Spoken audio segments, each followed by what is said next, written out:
الرحيم. كتاب التوحيد. باب من الإيمان بالله الصبر على أقدار الله. وعن أنس أن رسول الله صلى الله عليه وسلم قال: إذا أراد الله بعبده الخير عجل له العقوبة في الدنيا، وإذا أراد بعبده الشر أمسك عنه بذنبه حتى يوافي به يوم القيامة. بسم الله الرحمن الرحيم، والصلاة والسلام على نبينا محمد وعلى آله وأصحابه وسلم تسليما كثيرا. سبحانك لا علم لنا إلا ما علمتنا إنك أنت العليم الحكيم. أستغفر الله الذي لا إله إلا هو الحي القيوم وأتوب إليه. اللهم انفعنا بما علمتنا وعلمنا ما ينفعنا وزدنا علما. biye arabasuye hijriya bakilani kemenani ani binani ani shegi shaharul muharram niye hijriya sankalo folo bisminye okonontonnade meiladi nasarau kajjate ba fulani mugani woro sankalo woro na bisunyo mugani nani nai ambe dawla bu musdara jawambo kono darasuwa shaykhul islam al-imam muhammad ibn abdul wahhab aka kitabu kono kitabu tawhid bonda minna ko babu min al-iman billahi as-sabru ala aqdarillah بحديث من كلنا أنكان أنس أن رسول الله صلى الله عليه وسلم قال أبو أنس ما قال كتير لك ترونا كسبك كو إذا أراد الله بعبده الخير أجل له بالعقوبة في الدنيا كوني على يهير اللانيني أكا جوني abika janga kata telia ka boila jia kono yande wa idha arada bi abdihi sharra amsaka anhu bi janbihi hatta yuwaffiya bihi yawm al-qiyamah. Ni ala ko jugude la nyina ka jonye fana abi minani ka junubu yede fo akata usrala kata udafa kisra ika junubula lahara. قوله ابن سيمين رحمه الله وكسره لا أقوتيدن كما في حديث أنس كحديث كنو إذا أراد الله بعبده الخير الله يريد بعبده الخير والشر ala be hera lanyinina ka jonye ala be juguma lanyinina ka jonye walakin sharru al murad lillahi ta'ala laysa murada li jatihi bid dalil me ko jugu waye ala kal lanyine laysa murada li jatihi me ko jugute ala ka jatiye akalla nyini besika ke ko jugu mi ala ka jati ko jugute dambi katama bidalil qawli nabi sallallahu alaihi wasallam wadalla jumay ko ala besika ko jugu la nyini kallase mugoma mi ala yere ka jati ante ko jugu dambi katama wadalla jumay nabi maka kumala ka tanuna kishibaka wa sharru laysa ilayka kiden ko kojugu anta dambe kata e alama wa man arada sharra li jatihi kana ilayhi wa man arada sharra li jatihi kana ilayhi walakin Allah yuridu sharra li hikmati ni mo menye ewa kojugu jati nido de nyini kata alama kana ilayhi o kojugu mbe dambe kata edema kojugu jati ate dambe kata alama kojugu jati be dambe kata edema walakin Allah yuridu sharra li hikmati me ala be kojugu la nyini kake mogola ni aka kodon doye min ninye ka kojugu jati de nyini ka koybo dambe kata alama la kanu dambe kata alama kojugu jati be dambe kata ema me ala be kojugu la nyini ni jonye ni kodon doye wa hina yajo wakati yakunu khayra bi itibari ma yatadammanhu min al hikmati wala ala fanfelala kojugu imbeke hera de yala fanfelala ni aka kodo nya yake ni kodo minye misali la ni ala ye banan latigi hada madenka e bolo kojugu dedo me yiba sura la ye banan latigi e ka pura ki ka junubu de ya falla gara ina rijanna suru banan kera e ma hera ube herate alaka hikma kono banan ni suru hera ni hera de ala ya kila ni hera de me famfela la ba jate kojugu de قوله ناكو أجل له بالعقوبة في الدنيا ناكو أبي جنغكتا نيالا يهيرا نيني جونيا بي جنغكتا تليا جيان كونو كابويلا جيان كونو العقوبة مواخجة المجرم بجنبه عقوبة يموني كتونيالي كلا تيالي كلا منانا كجنوبوية عقوبة كوريودي كتيالي كلا منانا كجنوبوية سمئت بجالك iya wale ko uquba munna li'annaha ta'khudhu jamba pasiga benay ka junubu in ko fere abenay ka junubu in no fere ni junubu in kera de janga kata in fana bena abena ko fere walakinnaha la tughalu illa fil mu'akhadati la sharri ni uquba te fo minani ko juguka ni minana ko juguka ala yi minani ko juguye وبافو دي مكو عقوبة وقول ناكو أجل له بالعقوبة في الدنيا كان ذلك خيرا من تأخيرها للآخرة ناكو نعلي هيرا لنيني يابل جنغكتا تليا إيكا جنغكتا تليا كابو إلى جنيا كونو نيكا جنغكتا بوري لا جنيا كونو ويما هيرا دي ودي كنيما كتميكا جنغكتا akamma kononi ke kalla gara kuru adama de ika janga kata ka boyla jiyan kono o kanyi kateme akima kono la gara li annahu yajulu wa yantahi parce que jiyan la jaba fule abe wuli abe ba jiyan janga kata be wuli abe ba ateto abe wuli abe ba yajulu wa yantahi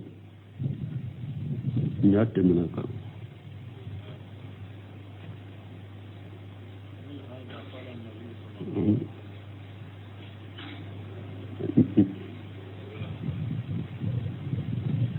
قوله أجل له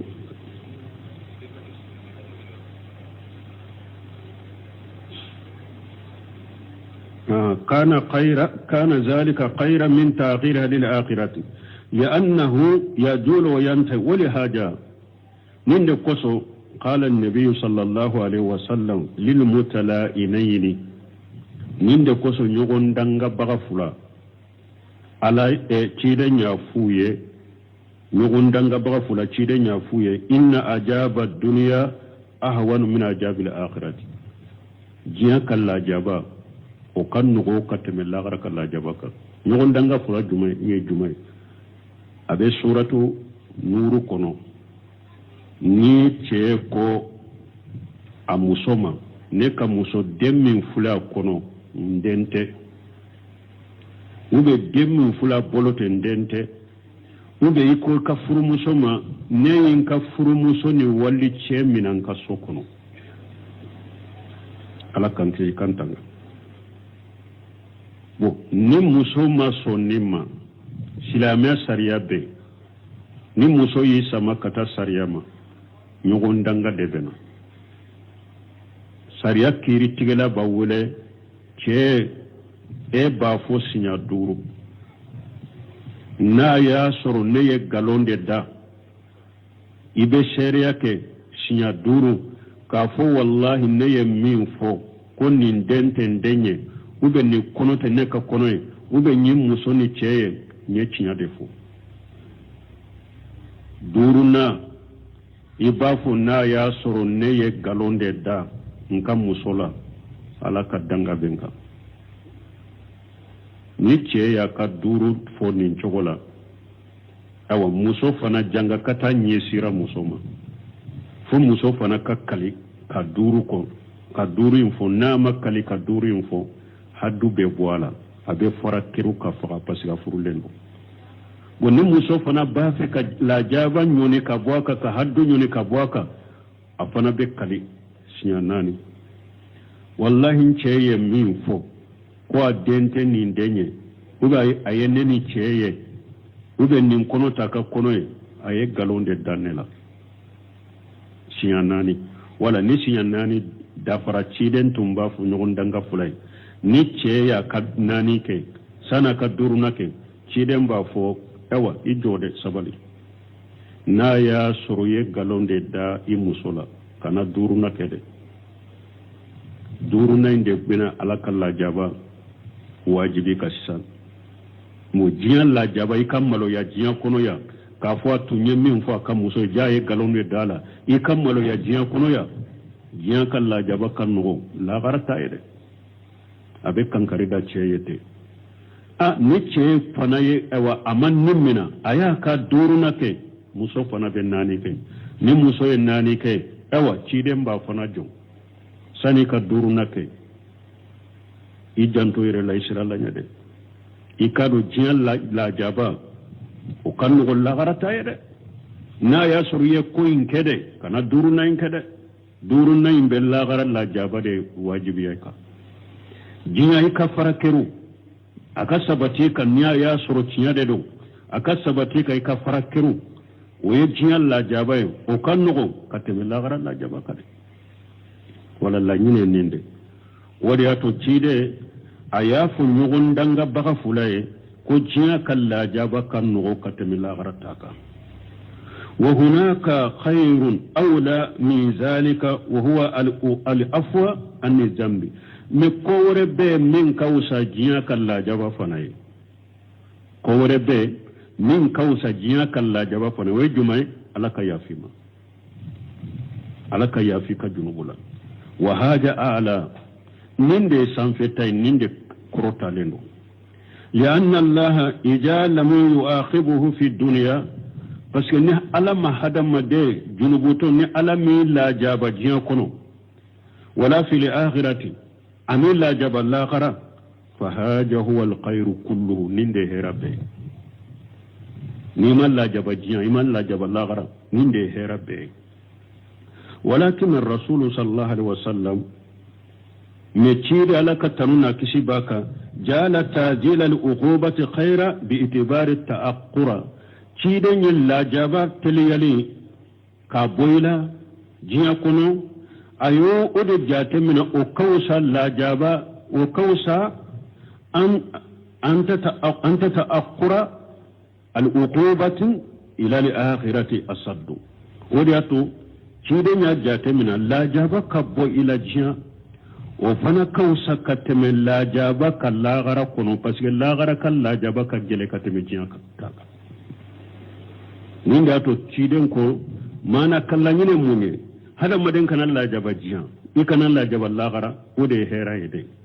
me ciden fana ya hira la jaba in ka boyla jiya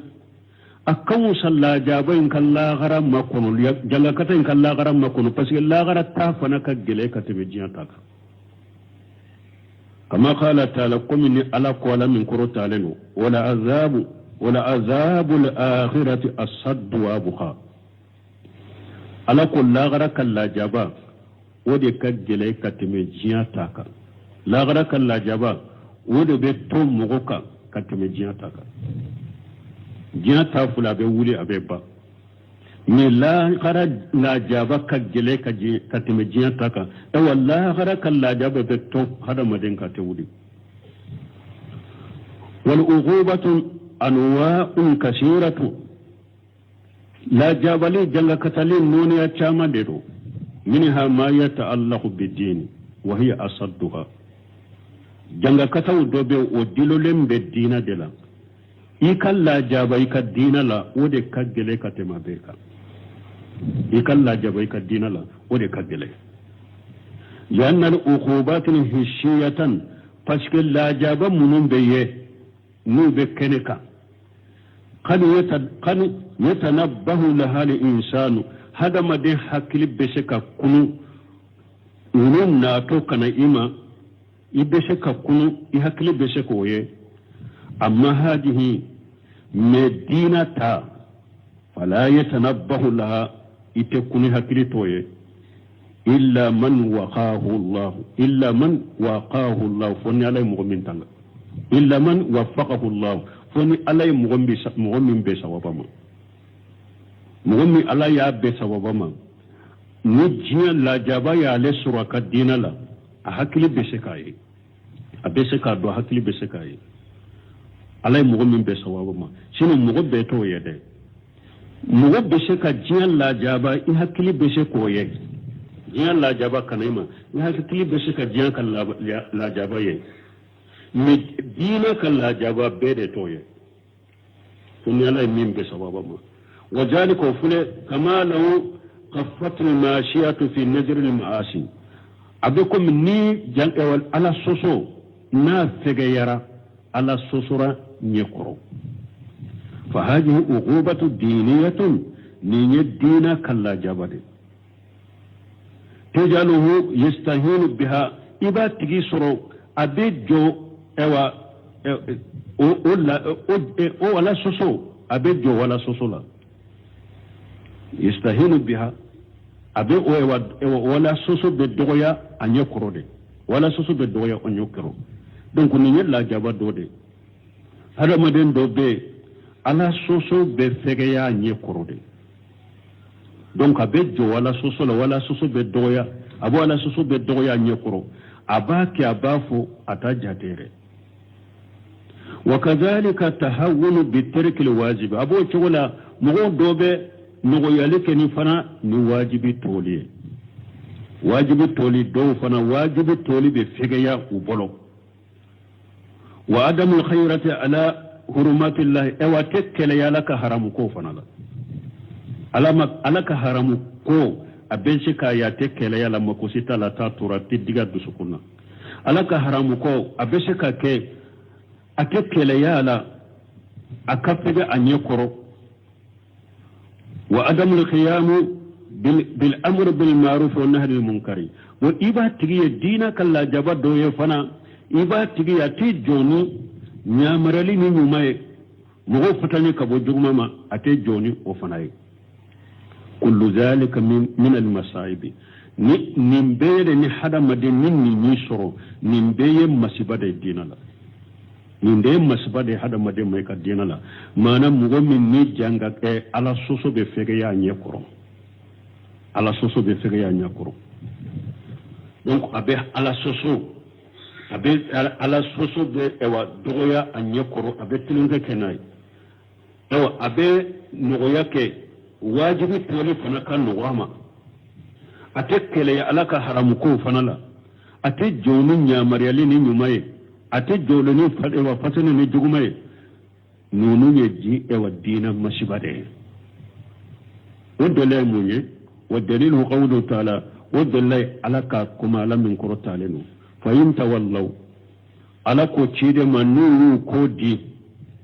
فاعلم أن إكادو أنما يريد الله أن يصيبهم ببعض جنوبهم إكادو على بافكو وكاد جنوبو دود اللاسوما نيو كودي دينما إكادو على بافكو وكاد جنوبو دود اللاسوما جيانكو إيماي donc hada maden ki badina la ube hada maden ka dina fekeya kimma ko boala junubu be ka sababu ye junubu be ka hada maden junubu be ka sababu ye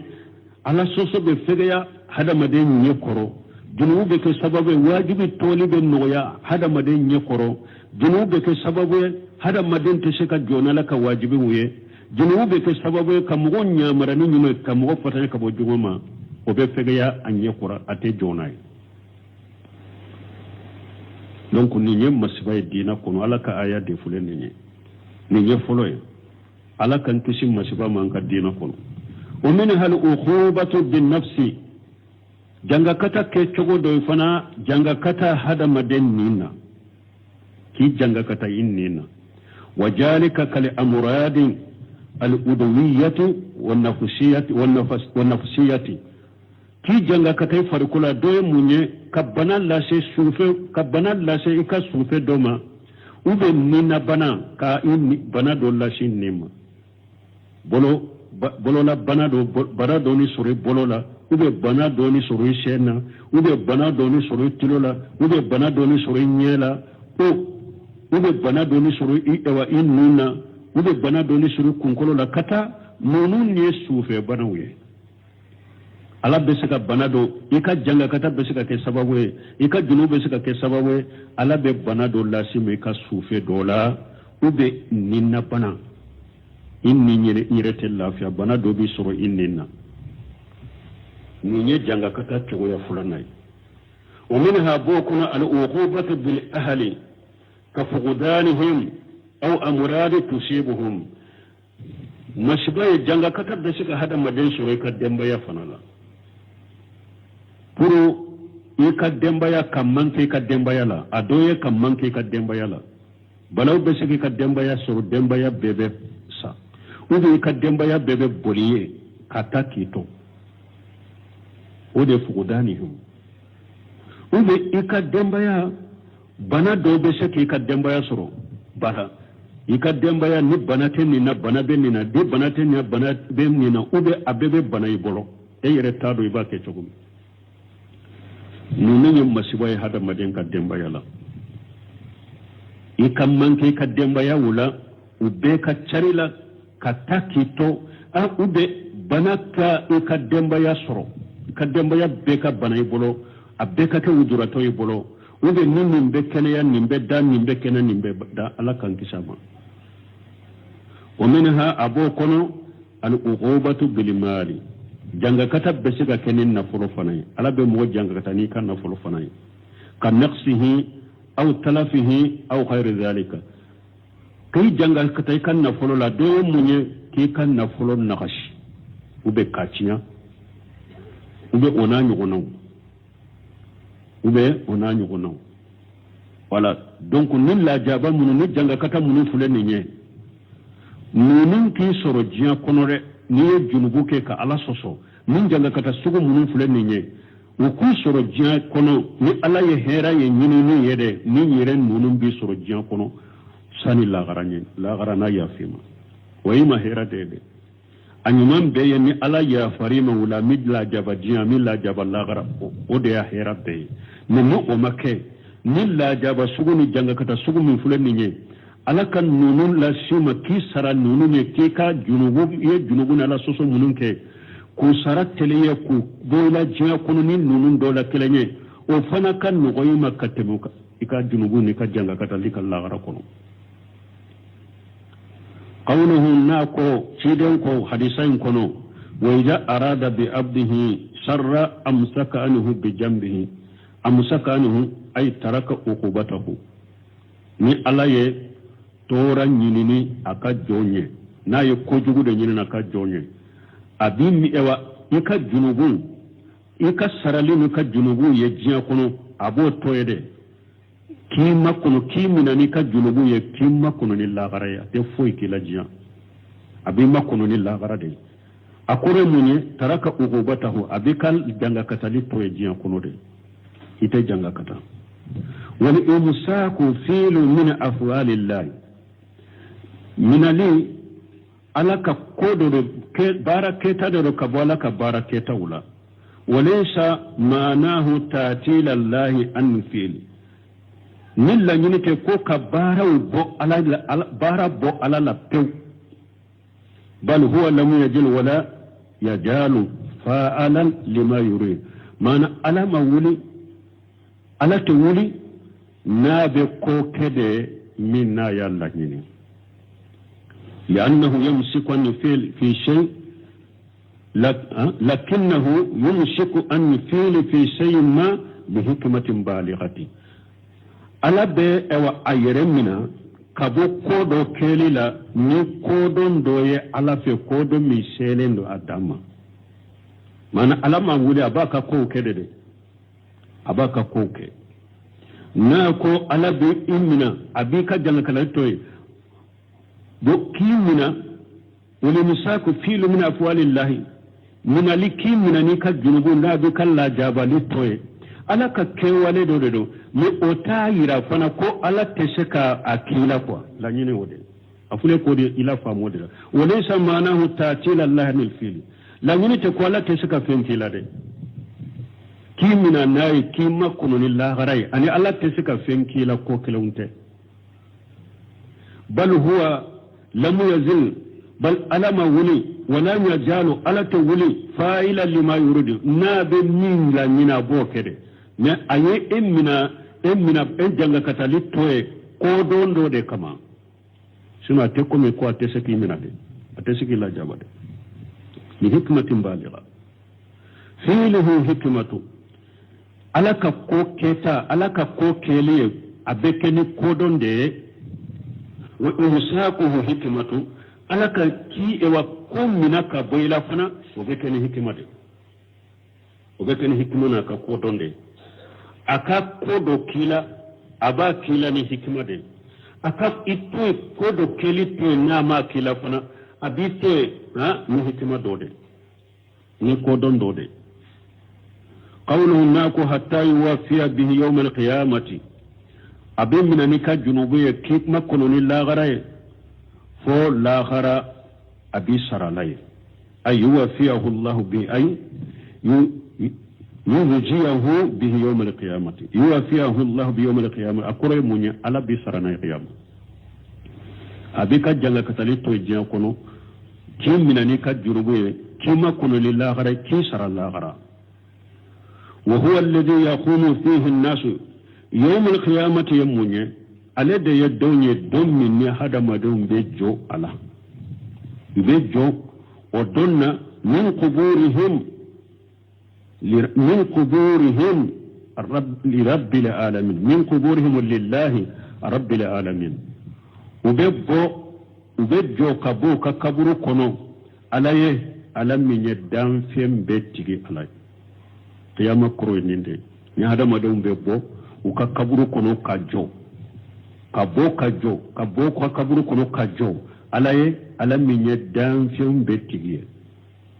سمي بيوم القيامة لثلاثة أسباب على قيامة ولا كجولي دو أكو قيامة ما كجولي دو نفين سبادة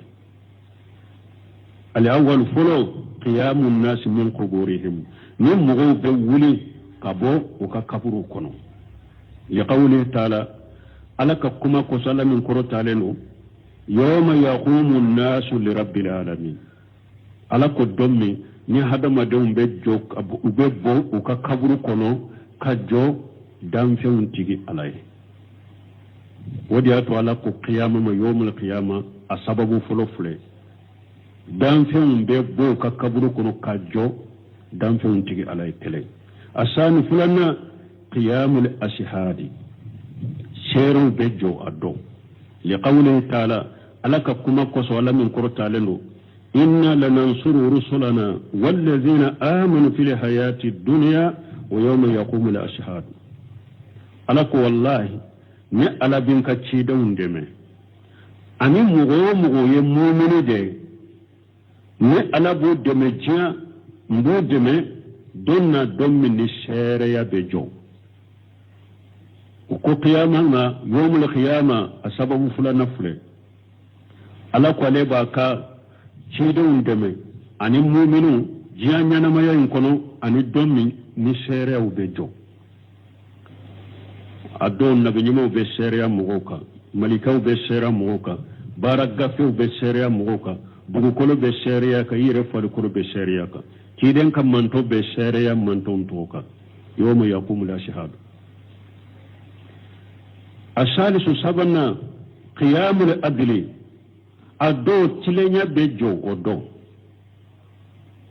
sababu min yato alako la garama yawmul qiyama sababu sabana ado tilenya bejoe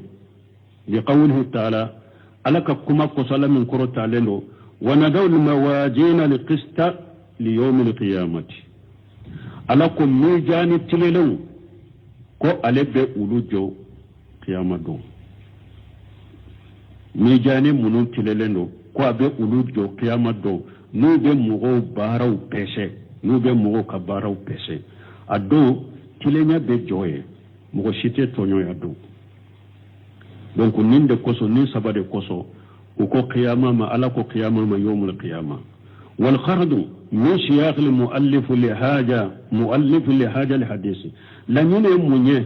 no wallahi baga sheikh muhammad ibn wahab na yini hadisa sama tasliyatun li insani ida usiba bil masaib li alla nyidija min yede ka hada maden dususuma nim masibaye ewa isro masibaye nim masibaye isro masibaye ikana dine masibaye nkoro adjaja kana ladini kamama masibaye nkoro fa inna zalika qad yakunu khayra parce que masiba min yisro abishika kima here masiba in kan toro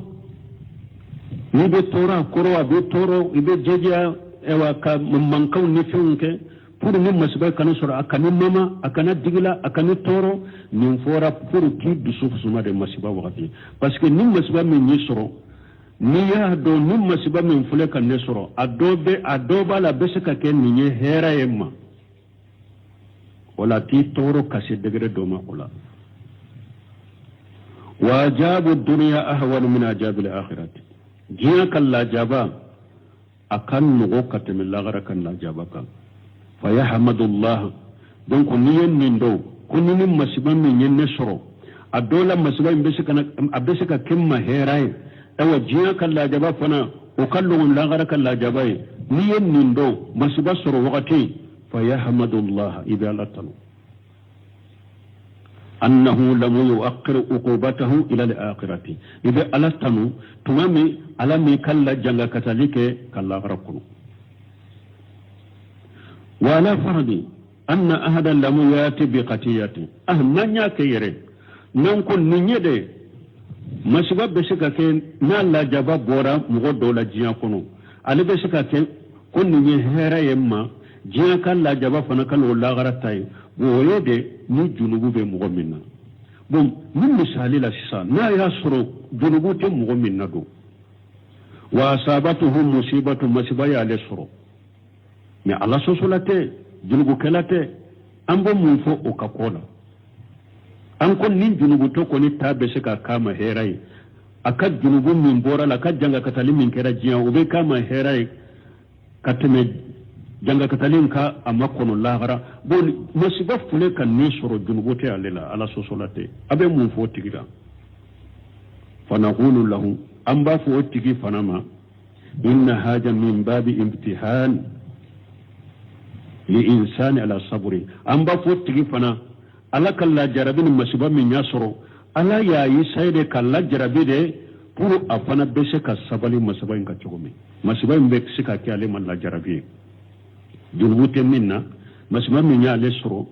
aywa ni ala ya aywa masiba se alema jiya kunu masiba min ya alesro balaw min ya alesro abese ka ke alema la jarabi ala yen ninkala ya la be sabali ba ugate sabali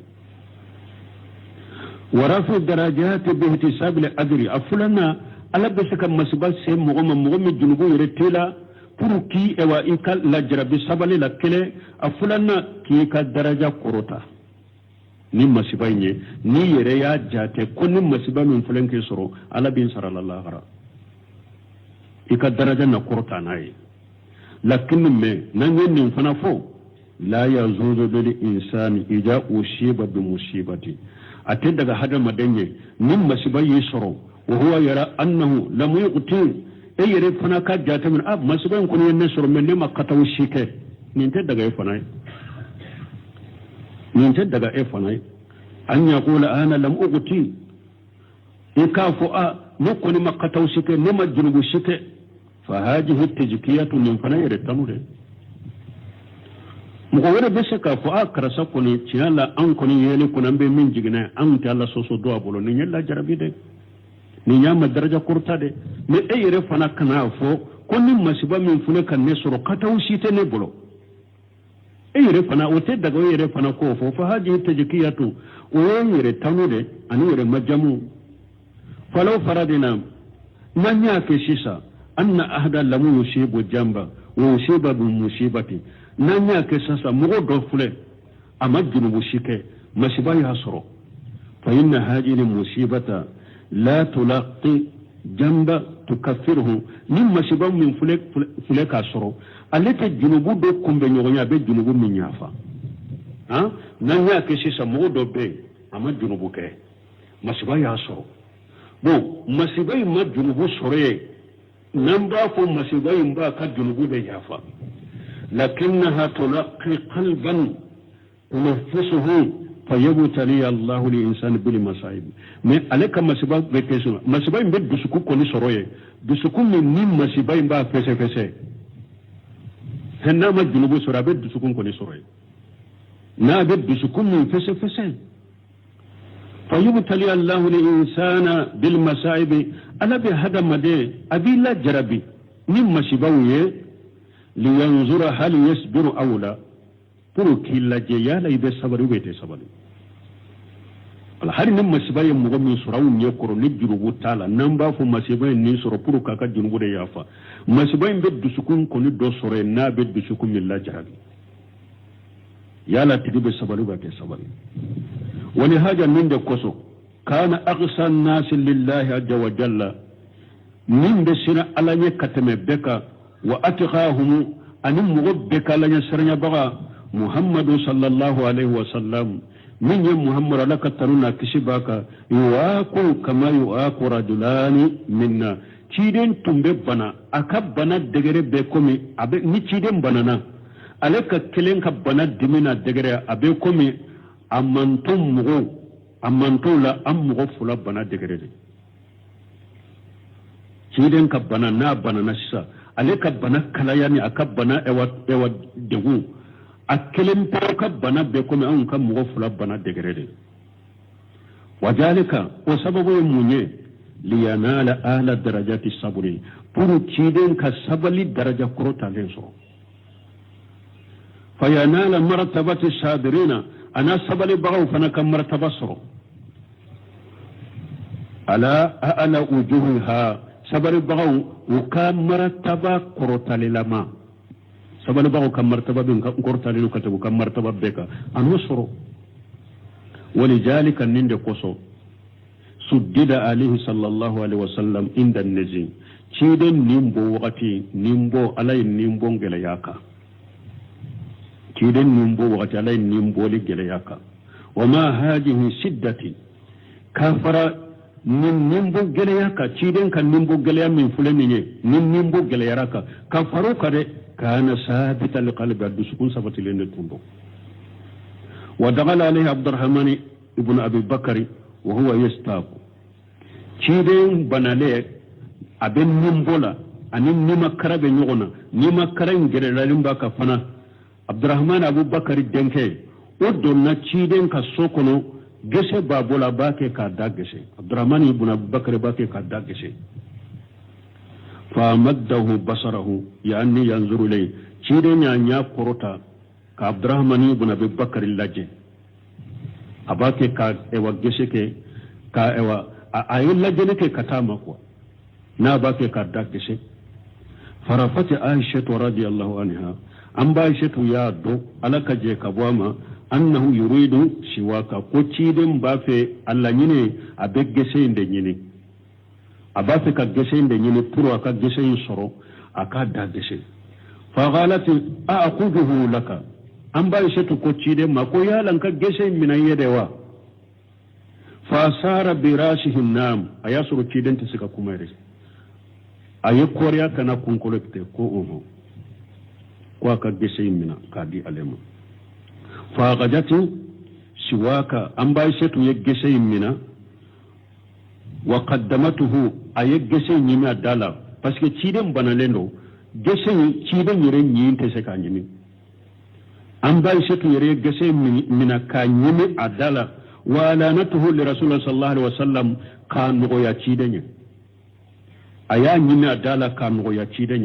فاتيته إياه ولا يجسي انتا أيا دي تشيدن ما فاستنى به تشيدن أنيو جسناي أيا نيو تركني جسي قالت عائشة ما رأيته استنى أحسن منه أكو ألما تشيري ناد لك أن ينترك لا ينترك من كوسا ينترك دينه ثم رفع يده ثم تشيري أن ينترك من شغلا أيا بولو كروتا وقال رفيق لأعلى نمبورك بولين توكينم إيسان فيري أكون تري على إكين نلتا فو أرجانا سانفي لغلا رفيق الآلة أفاتورا فانظروا إلى هذا ثبات واليقين والصبر العظيم ما هذه شدة العجيمة نسمون كوي كان من لجي كان من ثبات اللجي كان من دانكان يالجي كان من صبر بين لجي من وقت جلينا تيدن ثبات لين تندو دانكانيا بابولو دانكانيا تندو سبالي بابولو كل هذا لأجل أن يصل الرسول الله صلى الله عليه وسلم آل درجات الصابرين صبرها الله صبرا لله من بكو لا من كده pour تيدن كا سبالي كلاو كدرجة كروتا لنصرو صبر لله كصبر عليه وصبر بالله أني كصبرني عليه وصبر في الله أني كصبر على كولا حتى نال آل درجات فوتشيدن يسبني بغاو كدرجة كورتا لنصرو فمن أصيب بمصيبة نمو من مصيبة يسرو فحدثته نفسه نئيرن نين فنيا بلكرو أن مصائبه أعجم من معايبه كوي كم مصيبة كتشيكا ليبويه فإنه يدل على ربه بأمله فنبس باكي كا اوا إكبارو ديرا على الله مانا كومي نونو نيغونو بامبانان كانغا جيلي فنبافي كا إكبارو باراني ما نيويرا على الله باراني ما منو كي بافي كويرا على الله فنبافي كي كبارو ديرا على الله ويرولا ويمن عليه به إباك كنا ذلك على كنيك باروي فليهجر حاجة يركل سنما donc hada maden kana yira akana kenni masiba isoro yere kai yere jate mina ko yete junubuto e kam masiba kacha kan lebuye ni yen nin ka durabe ko me e ba fe kun ka barawu chayale de yira i ka balaw de jo ala nyekoro abe ko mi sisa e ba fe sisa kan e wa kunna dalike ala kan ni ka bara ke tawye yere kulo soma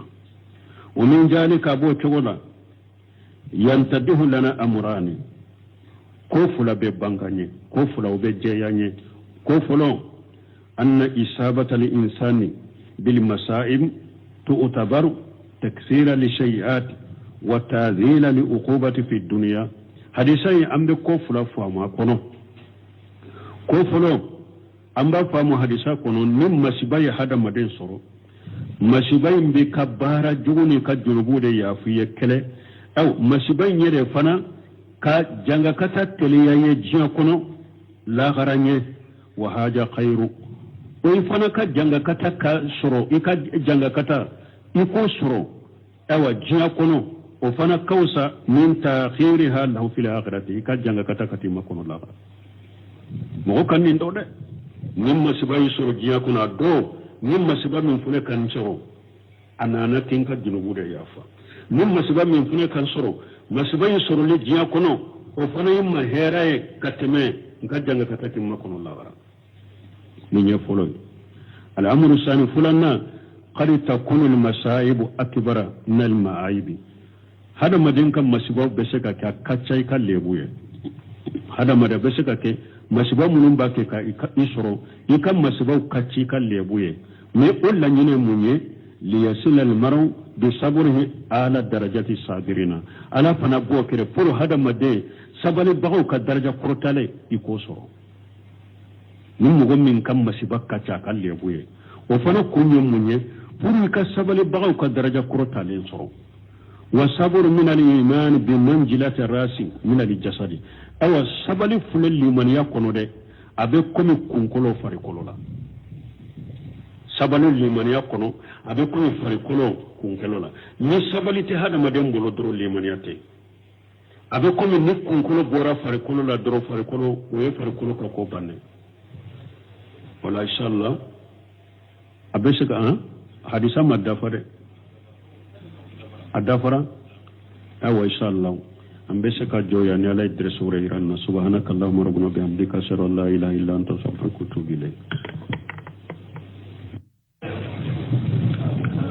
أعوذ بالله من الشيطان الرجيم بسم الله الرحمن الرحيم كتاب التوحيد باب من الإيمان بالله الصبر على أقدار الله وعن أنس أن رسول الله صلى الله عليه وسلم قال إذا أراد الله بعبده الخير عجل له العقوبة في الدنيا وإذا أراد بعبده الشر أمسك عنه بذنبه حتى يوافي به يوم القيامة بسم الله الرحمن الرحيم والصلاة والسلام على نبينا محمد وعلى آله وأصحابه وسلم تسليما كثيرا سبحانك لا علم لنا إلا ما علمتنا إنك أنت العليم الحكيم أستغفر الله الذي لا إله إلا هو الحي القيوم وأتوب إليه اللهم انفعنا بما علمتنا وعلمنا ما ينفعنا وزدنا علما biye arabasuye hijriya bakilani kemenani ani binani ani shegi shaharul muharram niye hijriya sankalo folo bisuye okonontonnade meiladi nasaraw ka jate ba fulani mugani woro sankalo woro na bisuyo mugani nani nay